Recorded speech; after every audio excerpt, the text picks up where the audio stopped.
تمام قسم کی حمد و ثنا،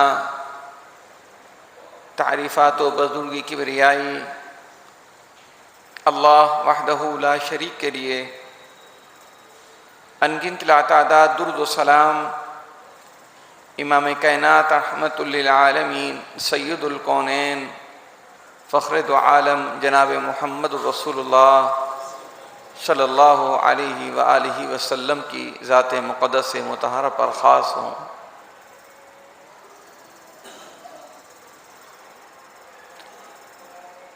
رب العالمین قرآن مجید میں فرماتے ہیں،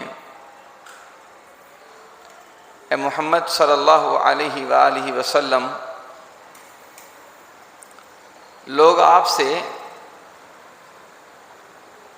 چاند کے متعلق پوچھتے ہیں،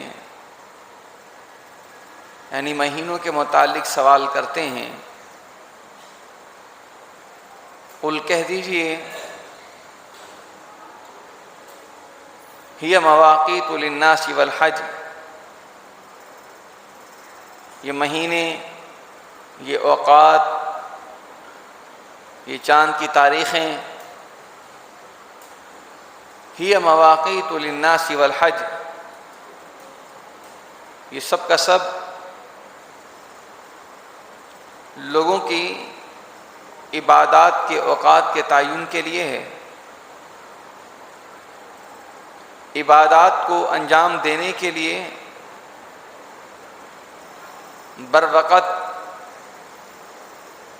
حج کی ادائیگی کے لیے ان مہینوں کا، ان اوقات کا تعین کیا گیا ہے۔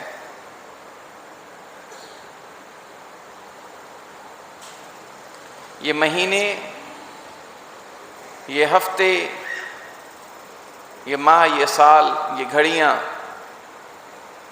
در حقیقت مجھے اور آپ کو اللہ کی عبادت کی طرف متوجہ کرنے کے لیے اور اپنی زندگی کو قیمتی جاننے کے لیے اللہ تعالیٰ نے مقرر فرمائے ہیں۔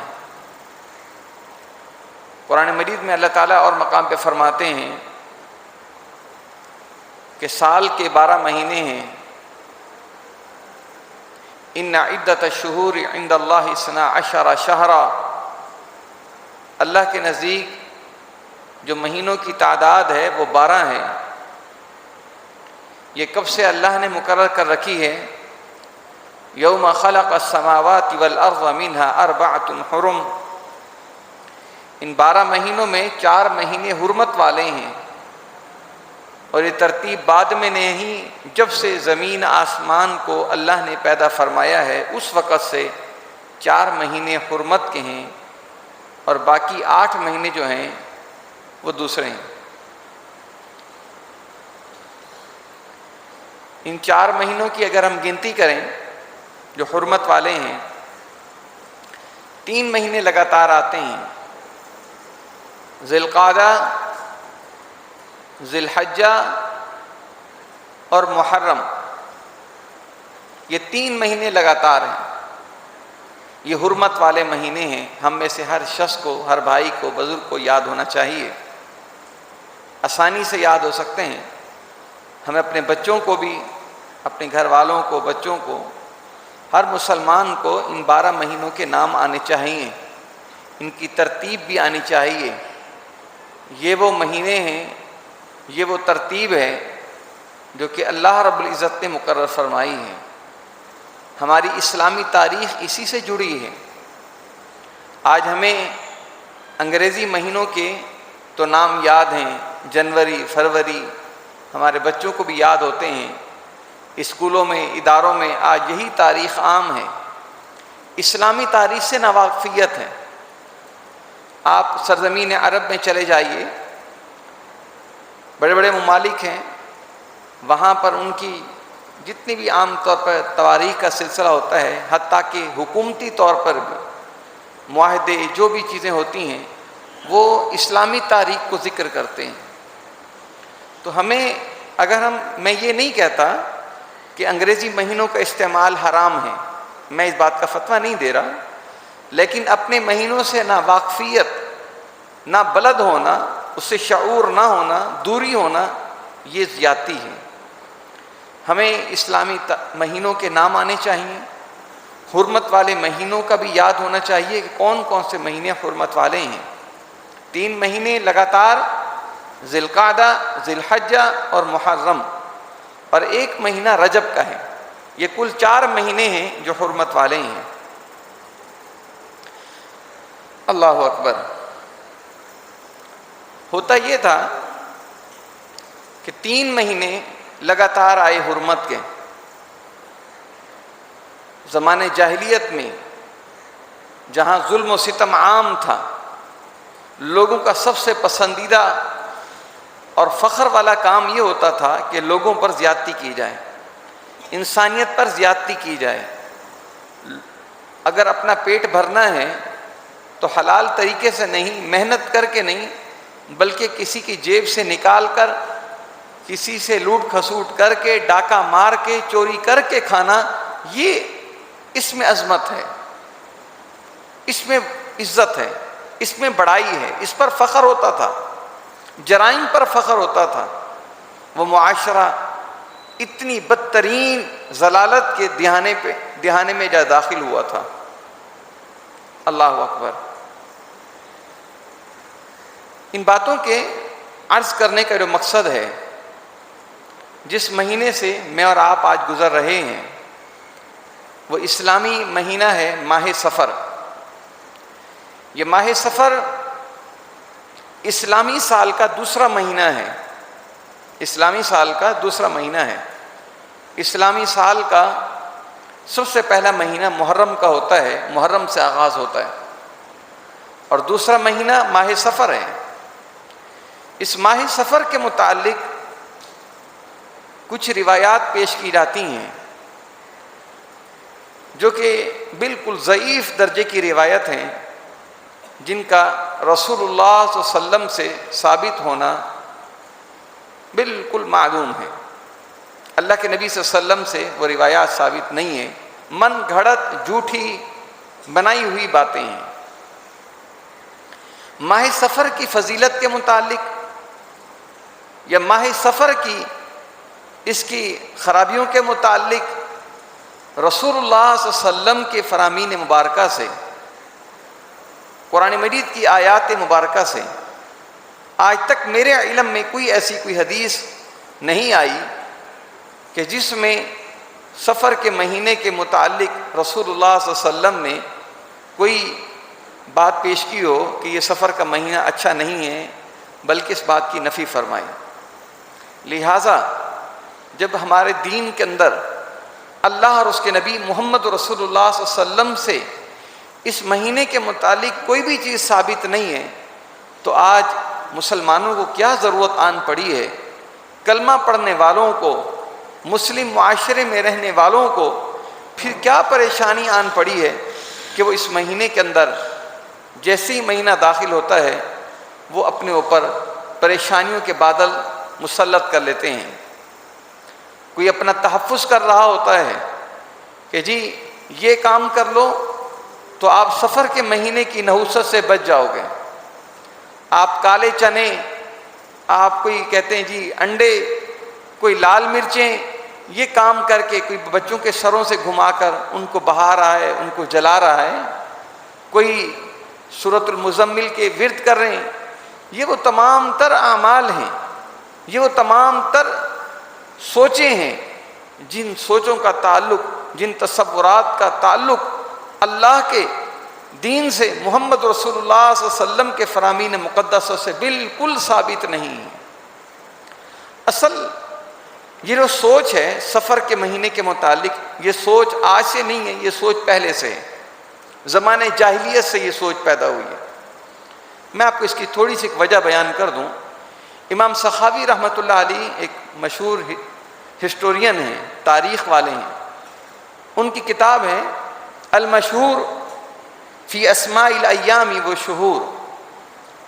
اس کتاب میں اس مہینے کی جو وجہ تسمیہ ذکر کرتے ہیں کہ صفر المکان، مکان خالی ہو جاتے تھے۔ اصل معاملہ یہ تھا کہ 3 مہینے لگاتار آتے تھے حرمت والے، ذوالقعدہ جس کو ذوالقعدہ ہی کہتے ہیں، ذوالقعدہ، ذوالحجہ اور محرم، یہ 3 مہینے لگاتار آتے تھے حرمت والے۔ عرب جتنے بھی زمانے جاہلیت میں اس دور کے لوگ جتنے بھی ظالم اور فاسق تھے، لیکن وہ حرمت والے مہینوں کا احترام کرتے تھے۔ آج ہمیں پتہ نہیں ہے، وہ تھے کافر، وہ تھے اللہ اور اس کے رسول کے باغی، ظالم، لوگوں کے اوپر ظلم کرنے والے، بربریت، ڈاکے مارنے والے، لیکن سوچ کیا تھی کہ حرمت کے مہینوں میں کچھ نہیں کرنا۔ ہمیں تو آج پتہ ہی نہیں ہے کہ حرمت والے مہینے ہیں کون سے، مجموعی طور پر الا ماشاء اللہ، نہ پتہ ہے نہ فرق ہے عام دنوں سے۔ اب ہوتا یہ تھا کہ ان 3 مہینوں میں ان کا سب کاروبار بند، جو لوگوں سے تاجروں کو لوٹا کرتے تھے، ڈاکے مارتے تھے، قتل کرتے تھے، ظلم و بربریت کا بازار گرم رکھتے تھے، ان 3 مہینوں میں وہ اپنا سب کاروبار بند، سب ان کے دھندے بند۔ اب ان کی حالتیں بالکل بگڑ چکی ہوتی تھیں۔ ماہ سفر کے شروع ہوتے ہی جیسے ہی سفر کا چاند نظر آتا تھا، حرمت کے مہینے ختم ہو گئے۔ جیسے سفر کا چاند نظر آتا، جس نے کسی کو قتل کرنا ہوتا وہ قتل کرتا، جس نے لوٹنا ہوتا وہ لوٹتا، تاجروں کے قافلوں کو جو راستوں سے گزر ہوتے ان کو لوٹ لیتے تھے، لوگوں پر ظلم و بربریت کے پہاڑ ڈھا دیتے تھے۔ کیسے؟ وجہ کہ 3 مہینے تک سب کچھ بند رہا، اب کھلتے ہی ان کا کاروبار تیزی سے شروع ہو گیا۔ تو اکثر اہل عرب، اکثر لوگ کیا کرتے تھے کہ سفر کے مہینے میں اپنے علاقے سے نکل جاتے تھے، اپنے گھر کو بند کر کے، گھر کو خالی کر کے حرمت کے مہینوں میں ہی کہیں نکل جاتے تھے، کہ تاکہ کسی کو خطرہ ہوتا کسی کی دشمنی کا تو وہ وہاں سے نکل جاتا، گھر کو بند کیا، تالے لگائے، نکل گئے کہ کہیں کوئی ہمارے اوپر ظلم و زیادتی نہ ہو جائے۔ اب وہ لوگ حرمت کے مہینوں میں کچھ نہ کہتے۔ اب چونکہ یہ اچانک ان کے حملے شروع ہوتے اور لوگ اس سے تحفظ کے لیے اپنے گھروں کو خالی چھوڑ دیتے تھے، تو یہ بات عام ہو گئی کہ سفر کے مہینے آتے ہی اداسیاں، سناٹے، پریشانیاں، مصیبتیں، دوریاں، یہ سب شروع ہو جاتی ہیں۔ وہی سوچ چلتی ہوئی آئی، آج اس معاشرے تک وہ سوچ پہنچ چکی ہے۔ آج کے اس معاشرے کے اندر بھی میں آپ کو بعد میں ذکر کروں گا کس کس طرح کے افکار پائے جاتے ہیں، سوچ پائی جاتی ہے اس مہینے کے متعلق۔ لہٰذا یہ کہنا کہ اس مہینے میں نحوست ہے، یہ مہینہ منحوس ہے، نعوذ باللہ، اس دن کے اندر نحوست ہے، اس جگہ میں نحوست ہے، اس بندے میں نحوست ہے، یہ کہنا یہ زیادتی والا معاملہ ہے۔ قرآن مجید میں اللہ تعالیٰ فرماتے ہیں اللہ خالق کل شیء، ہر چیز کا خالق، پیدا کرنے والا اللہ ہے۔ محرم کے مہینے کو پیدا کرنے والا اللہ ہے، ربیع الاول کے مہینے کا خالق اللہ ہے، سفر کے مہینے کا خالق اللہ ہے، رمضان کے مہینے کا خالق اللہ ہے، ان تمام مہینوں کا، ان دنوں اور رات کا خالق اور مالک اللہ ہے۔ تو اللہ کی پیدا کردہ چیز کو نعوذ باللہ یہ کہنا کہ یہ منحوس ہے، اس میں نحوست ہے، فساد ہے، پریشانیاں ہیں، اداسیاں ہیں، یہ سوچ قرآن اور حدیث کی نہیں ہے، یہ کافرانہ سوچ ہے۔ میں ذمہ داری کے ساتھ یہ لفظ کہہ رہا ہوں، یہ کافرانہ سوچ ہے، باغیانہ سوچ ہے، جو اسلام کے بالکل برعکس ہے۔ اللہ کی تخلیق میں آپ کو یوں ایک مثال کے ساتھ یہ بات واضح کر دوں، آپ کی تخلیق کردہ، آپ کی تیار کردہ، آپ کی کمپنی کی، آپ کی دکان کی، آپ کے کارخانے کی کوئی تیار کردہ پروڈکٹ، کوئی چیز کو کوئی شخص یہ کہے کہ یہ بالکل بیکار ہے، گھٹیا چیز ہے، بیکار چیز ہے، آپ کو اس سے تکلیف ہوگی، آپ کو اس سے دکھ محسوس ہوگا، اگرچہ وہ ہو بھی صحیح، اس میں کمزوری ہو، ہلکا مٹیریل ہو، لیکن اگلے کے کہنے سے آپ کے دل پر بوجھ ہوتا ہے۔ اللہ رب العالمین کی تخلیق کردہ چیزوں پر عیب نکالنا، اللہ کی تخلیقات کو نعوذ باللہ اس طرح کی سوچ رکھنا کہ یہ مہینے میں اس دن میں ہمارے لیے پریشانیاں ہیں، یہ اللہ کی تخلیق کے اوپر عیب لگانا ہے۔ لہٰذا یہ سوچ رکھنا، ایسا تصور اپنانا، یہ قطعاً اس کی اسلام میں گنجائش نہیں ہے۔ اللہ اکبر۔ وَجَعَلْنَا اللَّيْلَ وَالنَّهَارَ آیَتَيْنِ فَمَحَوْنَا آیَةَ اللَّيْلِ۔ اللہ تعالیٰ قرآن مجید میں فرماتے ہیں کہ ہم نے رات اور دن کو نشانیوں کے طور پر پیدا کیا ہے، ان کے اندر کوئی نحوست نہیں ہے، کوئی پریشانی، کوئی فساد نہیں ہے۔ رسول اللہ صلی اللہ علیہ وسلم نے فرمایا، حدیث قدسی ہے، صحیح بخاری کی حدیث ہے، اللہ فرماتے ہیں، اللہ کے نبی صلی اللہ علیہ وسلم کہتے ہیں کہ اللہ نے یہ بات کہی ہے، یؤذینی ابن آدم، ابن آدم، آدم کا بیٹا، یہ انسان مجھے ایذا دیتا ہے۔ یہ کون کہتے ہیں؟ اللہ تعالیٰ۔ آدم کا بیٹا مجھے ایذا دیتا ہے۔ وہ کیسے ایذا دیتا ہے؟ یسب الدہر وانا الدہر، وہ آدم کا بیٹا زمانے کو گالی دیتا ہے۔ دہر کہتے ہیں عربی زبان میں زمانے کو، وہ زمانے کو گالی دیتا ہے۔ وانا الدہر، اور میں دہر ہوں، میں زمانہ ہوں، اس کو پیدا میں نے کیا، یہ میری تخلیق ہے۔ جو اس زمانے کو برا بھلا کہتا ہے وہ میں اللہ رب العزت کو ایذا پہنچاتا ہے۔ بید الامر اقلب اللیل والنہار، یہ پورے کا پورا نظام میں اللہ کے ہاتھ میں ہے، میں راتوں اور دن کو تبدیل کرتا ہوں، سفر کے مہینے کو میں لاتا ہوں، اس کو پیدا میں نے کیا، رمضان کے مہینے کا خالق میں، اس کو لاتا میں ہوں، یہ سب کچھ کرنے والا میں اللہ ہوں۔ جب انسان ان کو برا بھلا کہتا ہے، وہ میں اللہ رب العزت کو برا بھلا کہتا ہے، مجھے ایذا دیتا ہے۔ جبکہ آج زبان عام پر یہ لفظ لکھا ہوتا ہے، زبان عام پر ہر آدمی کی زبان پر یہ جملہ ہوتا ہے، یہ زمانہ نعوذ باللہ، زمانہ بڑا گندا ہو گیا، زمانہ بڑا برا ہو گیا۔ ارے بھائی، زمانے کے لوگ خراب ہو گئے ہیں، آج ہمارا کردار خراب ہو گیا۔ زمانے کے حوالے سے یہ لفظ استعمال نہیں کرنے چاہیے، اس میں احتیاط برتنی چاہیے۔ زمانہ وہی ہے، یہ دن، یہ رات، یہ مہینے، یہ سب کچھ، یہ بالکل اپنے نظام کے مطابق چل رہا ہے۔ اللہ اس کو وقت پر لا رہے ہیں، لے کے جا رہے ہیں۔ اللہ اکبر۔ ہماری حرکتیں ایسی ہیں، ہم نے آج اس کو پراگندہ کر دیا ہے، ہم نے اپنے ماحول کو، اپنے وقت کو خراب کر رکھا ہے، اللہ سے دوری اختیار کر کے، شیطان کی قربت اختیار کر کے۔ زمانے کو گالی دینا، زمانے کو برا بھلا کہنا، اسلام میں اس کی شدید ترین مذمت کی گئی ہے۔ اللہ اکبر۔ کسی بھی مہینے کا تعلق نحوست سے کرنا، کس کا تعلق نحوست سے ہے یا بھلائی سے ہے، اس کا تصور اسلام میں نہیں ملتا، بلکہ ان کا تعلق اعمال سے ہے۔ رمضان میں جو ہم خوش ہوتے ہیں، ذی الحج کا مہینہ آتا ہے، خوش ہوتے ہیں، اصل یہ خوشی کیا ہے کہ لوگوں کا اعمال سے تعلق ہے۔ اس کی خوبصورتی جو ہے، ان مہینوں کی خوبصورتی جو ہے وہ اعمال سے ہے۔ ایک آدمی خوش ہو کہ رمضان کا مہینہ آ گیا، لیکن وہ نماز ہی نہ پڑھے، رمضان کا مہینہ آ گیا، قرآن کی تلاوت، روزے رکھنا اس سے بالکل دور، اللہ کی بغاوت میں مصروف، تو پھر ایسے شخص کے لیے یہ رمضان کوئی باعث برکت نہیں ہے، بلکہ یہ تو اس کے لیے ضلالت کا، اس کی بربادی کا سامان بنے گا۔ یہی رمضان اللہ کی بارگاہ میں کہے گا کہ یہ وہ ظالم شخص ہے، اللہ جس نے میرا خیال نہیں کیا تھا۔ تو عزیزان اسلام، ان مہینوں کا تعلق، ان اوقات کا تعلق خیر اور بھلائی شر سے نہیں ہے، بلکہ اعمال کا تعلق خیر اور شر کے ساتھ ہے۔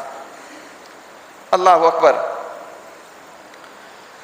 قرآن مجید میں اللہ تعالیٰ فرماتے ہیں وَكُلَّ إِنسَانٍ أَلْزَمْنَاهُ طَائِرَهُ فِي عُنُقِهِ وَنُخْرِجُ لَهُ يَوْمَ الْقِيَامَةِ كِتَابًا يَلْقَاهُ مَنشُورًا، ہم نے ہر انسان کے گلے کے اندر اس کا طائرہ لٹکا دیا ہے، اس کی قسمت اسے گلے میں لٹکی ہے، اس کی کامیابی، اس کی ناکامی، اس کا جنت میں جانا، اس کا جہنم میں جانا، یہ اس کے گلے میں لٹکا ہے۔ یعنی اس کا اعمال نامہ اس کے گلے میں ہے، وہ جیسا کچھ کرے گا، جو کچھ کرے گا، اللہ کے ہاں سب کچھ سامنے آ جائے گا۔ یلقاہ منشورا اقرأ کتابک، رب اس روز محشر کہے گا اب اپنے پڑھ اعمال نامے کو جو دنیا میں تو کرتا رہا، آج سب کچھ تیرے سامنے وہ رجسٹر کھلا ہے جو دن کی روشنی میں، رات کی تاریکی میں، بند کمرے میں، لوگوں کی آنکھوں سے اوجھل ہو کر تو جو تو کچھ کیا کرتا تھا، آج سب وہ تیرے سامنے ہے۔ اقرأ کتابک، پڑھتا جا اپنے اعمال کو، اپنے چھپے ہوئے، ظاہر، علانیہ، سرن، سب چیزوں کو پڑھ لے۔ کفا بنفسک اليوم علیک حسیبا۔ عزیزان اسلام، ہمارا تعلق، ہماری ناکامی اور کامیابی کا تعلق ہمارے اعمال سے ہے۔ اگر اعمال اچھے کریں گے تو انشاءاللہ دنیا میں اور آخرت میں اللہ کامیابی عطا کریں گے، اور اگر اعمال برے ہوں گے، ظلم و زیادتی والے ہوں گے، اللہ اور اس کے رسول کی نافرمانی والے ہوں گے، پھر دنیا اور آخرت کے اندر ضلالت، بربادی، رسوائی ہے۔ اللہ اکبر۔ اس کا تعلق مہینے سے نہیں ہے، سفر کے مہینے سے نہیں ہے، اس کا تعلق اپنے اعمال سے ہے۔ اللہ اکبر۔ امام کائنات جناب محمد رسول اللہ صلی اللہ علیہ وآلہ وسلم کا فرمان عالی ہے، صحیح بخاری کی حدیث ہے، لا طیرۃ ولا سفر، کوئی بدشگونی نہیں ہے، بدشگونی کا تصور اسلام کے اندر نہیں ہے، ولا سفر، اور سفر کے متعلق بھی کہ جی سفر میں بلائیں ہیں، سفر میں مصیبتیں ہیں، پریشانیاں ہوتی ہیں، فرمایا اس سوچ کا تعلق بھی دین اسلام میں نہیں ہے۔ لا طیرۃ ولا سفر، لہذا بدشگونی لینا کسی بھی مہینے سے اس کی اسلام میں قطعاً اجازت نہیں ہے۔ آج ہمارے ہاں تو مسلمان کلمہ پڑھنے والے پڑھے لکھے لوگ، جی کالی بلی گزر گئی، کالا کتا گزر گیا ہے، آج ہمارے دروازے کے آگے سے گزر گیا، میں جاب پہ جا رہا تھا، وہ میرے راستہ آگے سے گزر کر گیا ہے۔ اللہ اکبر۔ بعض اوقات تو جو بیوہ خاتون ہے اس کو بھی منحوس سمجھتے ہیں، بیوہ خاتون، ایک اس کا خاص طور پر جس کے ایک دو شوہر فوت ہو جائیں کہ یہ تو ہے ہی منحوس، جو اس سے شادی کرتا ہے وہ مر جاتا ہے، ایسی سوچ، یہ ضلالت کی اور کافرانہ سوچ ہے۔ اسلام میں اس سوچ کا تصور موجود نہیں۔ رسول اللہ صلی اللہ علیہ وسلم کی صحابیاں ہیں، ان کے 3 نکاح ہوئے، تینوں ان کے شوہر فوت ہو گئے، پھر ان کی 4تھی شادی ہوئی۔ تو لہٰذا یہ کہنا کہ جی جو اس کے ساتھ ملے، بعض لوگوں کے حوالے سے، مردوں کے حوالے سے بھی کہتے ہیں کہ جی یہ تو خاندانوں کے اندر کچھ روز قبل ایک شخص کے حوالے سے ایسی جملہ سننے کو ملا کہ یہ بندہ جو بھی کام کرتا ہے وہ سرے سے کام ہی ختم ہو جاتا ہے، اپنا تو اپنا، دوسروں کا بھی کام کا سلسلہ بند ہو جاتا ہے۔ اب یہ سوچ کسی عام جاہلوں میں نہیں بلکہ کن لوگوں میں، جو پڑھے لکھے لوگ بھی ہیں۔ لوگ آج اپنی قسمت چیک کروا رہے ہوتے ہیں، اپنے فال نکلوا رہے ہوتے ہیں، اپنے ہاتھوں کی لکیریں جا کے دکھا رہے ہوتے ہیں، طوطوں کے ذریعے اپنی قسمت معلوم کر رہے ہوتے ہیں، فون کے اوپر استخارہ کروا کے اپنی معلومات کروا رہے ہوتے ہیں۔ یہ سب چیزیں اسلام کے برعکس ہیں۔ اللہ اکبر۔ یہ عقیدہ توحید کی کمزوری ہے، اللہ پر توکل نہ ہونا ہے۔ ہاتھوں کی لکیر پر تیری قسمت نہیں لکھی، ہاتھوں کی لکیروں پر تیری قسمت نہیں ہے، ان فال نکالنے سے تیری قسمت اچھی یا بری کا معاملہ نہیں ہے۔ جاہل تو جاہل۔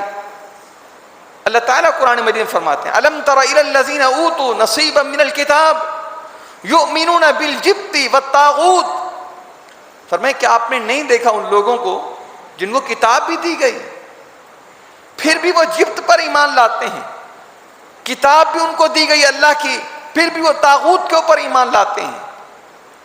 آج پڑھے لکھے لوگ،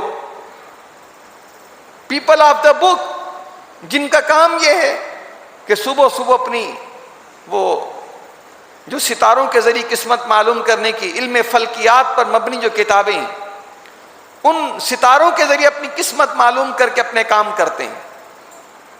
کئی لوگوں کے بارے معلومات ہوئی کہ جی معلومات کرواتے ہیں کہ اس مہینے میں ہمارا کاروبار کرنا ٹھیک ہے یا نہیں ہے، ہماری قسمت ساتھ دے گی نہیں دے گی اس مہینے میں، نہیں اس مہینے میں آپ کام نہیں کیجیے گا، آپ کے لیے اس مہینے میں مسائل کھڑے ہو سکتے ہیں۔ اور آج تو میڈیا کے اوپر کچھ ایسے چینلز ہیں جن چینلز کے اوپر یہ شیطانی اور کافرانہ یہ سوچ اور باقاعدہ یہ کام کیا جاتا ہے، بندے بٹھائے ہوئے ہیں جن کو نام بتاؤ، بات بتاؤ، تاریخ بتاؤ، وہ سب کچھ نکال کے حساب لگا کے کہتے ہیں نہیں آپ کے لیے کام ٹھیک نہیں ہے۔ اور بعض اوقات ان کی بتائی ہوئی چیزیں یہ ہو بھی جاتی ہیں، اس کا انکار نہیں ہے، بعض اوقات ان کی بتائی ہوئی چیزیں ہو جاتی ہیں، لیکن ان چیزوں پر یقین کرنا، ان کے پاس جا کر پوچھنا۔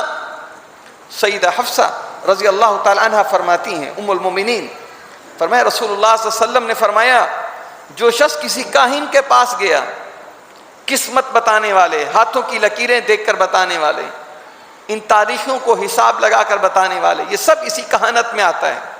فرمایا جو شخص کسی کاہن کے پاس گیا، نجومی کے پاس، فرمایا جو شخص ان کے پاس گیا، اس سے پھر اس نے سوال کیا، پوچھا اپنے متعلق، اس نے جو بتایا پھر اس کی بات پر اس شخص نے یقین کر لیا۔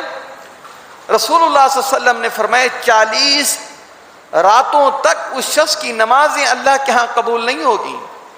40 راتوں تک وہ شخص اتنا دور جا چکا ہے دین سے، اب اس کی عبادات اللہ کے ہاں ناقابل قبول ہیں، ناقابل قبول ہیں۔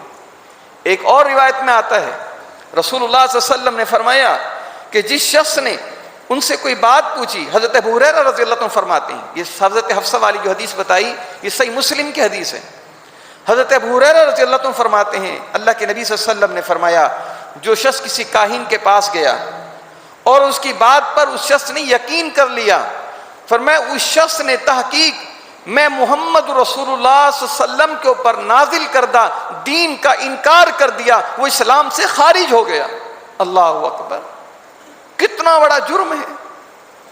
آج ہر دوسرے سے تیسرا بندہ، ارے بھائی میرا ہاتھ دیکھ لو، وہ طوطوں والے بیٹھے ہوئے ہیں جو لوگوں کی قسمت سنوارنے کے لیے ہیں جی، بھلائی کے ٹائم بتانے والے، اپنی ان کی حالت یہ ہے سارا دن روڈ کے اوپر مٹی اور دھوپ میں جل رہے ہوتے ہیں، اپنی قسمت تو وہ سنوار نہ سکے لیکن تمہاری قسمت تو سنوارنے کے لیے بیٹھے ہیں۔ آج کا ایک مسلمان بیچارہ جو اسلامی تعلیمات سے کورا اور خالی ہے، جاہل ہے، وہ ایسے ظالموں کے پاس جا کر اپنی خیر، اپنی قسمت معلوم کر رہا ہوتا ہے۔ بہت سی خواتین بھی ایسے، پڑھے لکھے لوگ کتابیں اٹھا لیتے ہیں صبح صبح، آج کا دن کیسا ہوگا، آج کی رات کیسی ہوگی، جہاں رشتہ کر رہے ہیں نام کے ذریعے نکلوا رہے ہیں۔ میں نے ایک پروگرام پر، بلکہ وہ پروگرام اسلامی نام کا پروگرام، اس کے اوپر بیٹھا ہوا شخص فون کرنے والے کو کہتا ہے جہاں آپ کا نکاح ہو چکا ہے، فون کرنے والا کہتا ہے ہمارا نکاح ہو چکا ہے، ابھی رخصتی نہیں ہوئی، وہ کہتا ہے کہ اچھی بات یہ ہے کہ آپ ابھی جدائیگی کر لیں کیونکہ آپ کے نام کے جو ذائچے ہیں وہ مل نہیں رہی آپس میں، تو بعد میں بگاڑ سے بہتر یہ ہے کہ آج ہی اپنا معاملہ ختم کر لو۔ اللہ اکبر، کتنی باغیانہ، ظالمانہ، کافرانہ سوچیں ہیں، اسلام کے برعکس سوچیں ہیں۔ ماہ سفر کے متعلق 2 باتیں اور بھی کی جاتی ہیں۔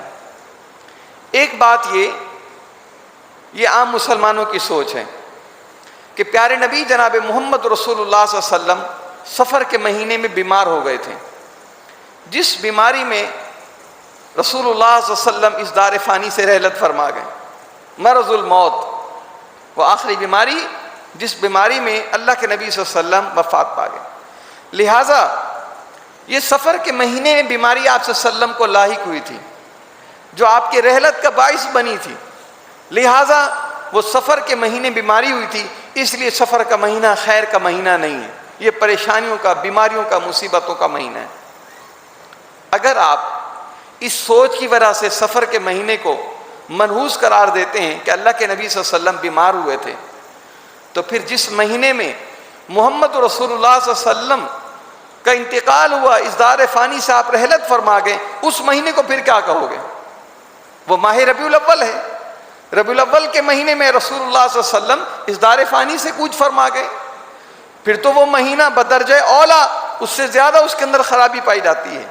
لہٰذا اس طرح کے افکار اور نظریات کو اختیار کرنا اسلام میں اس کی اجازت نہیں ہے. ابو داؤد کی حدیث ہے، امام کائنات جناب محمد رسول اللہ صلی اللہ علیہ وسلم نے فرمایا الطیرۃ شرک، طیرہ بدشگونی لینا، بدشگونی لینا فرمایا یہ شرک ہے. 3 دفعہ اللہ کے نبی صلی اللہ علیہ وسلم نے فرمایا بدشگونی لینا شرک ہے، بدشگونی لینا شرک ہے. لہٰذا کسی بندے کے متعلق یہ کہنا کہ یہ منحوس ہے، کسی مہینے کے متعلق کہنا یہ منحوس ہے، یہ غلط ہے. اچھا، بعض لوگ جو اس مہینے کو خاص طور پر زبان سے بعض نہیں بھی کہتے کہ اس میں نحوست ہیں، لیکن آپ اگر غور کر لیں اپنے معاشرے میں، آپ چلے جائیں شادی حالوں میں، پتہ کر لیں سفر کے مہینے میں کتنی شادیاں ہوئی ہیں، کتنی شادیاں ہوئی. جیسے یہ سفر کا مہینہ ختم ہوگا شادیاں دن رات شروع، پھر ایک تاریخ بھی نہیں، مستقل بکنگیں چل رہی ہیں، مستقل بکنگ، دن نہیں ملتا. وجہ کیا کہ پہلے سے کاروبار بند تھا، یہ سلسلہ بند اب شروع ہو گیا. جو لوگ نہیں بھی کہتے وہ بھی اس کام میں شامل ہیں. محرم کے مہینے میں شادی نہیں، جی غم کا پریشانی کا مہینہ ہے. اللہ اکبر. امام کائنات جناب محمد رسول اللہ صلی اللہ علیہ وسلم، دین مسلمانوں کو اللہ تعالیٰ نے ایک بہت بڑی کامیابی دی تھی، ایک بہت بڑی خوشخبری دی تھی. کس مہینے میں؟ اس سفر کے مہینے میں. وہ فتح خیبر تھا.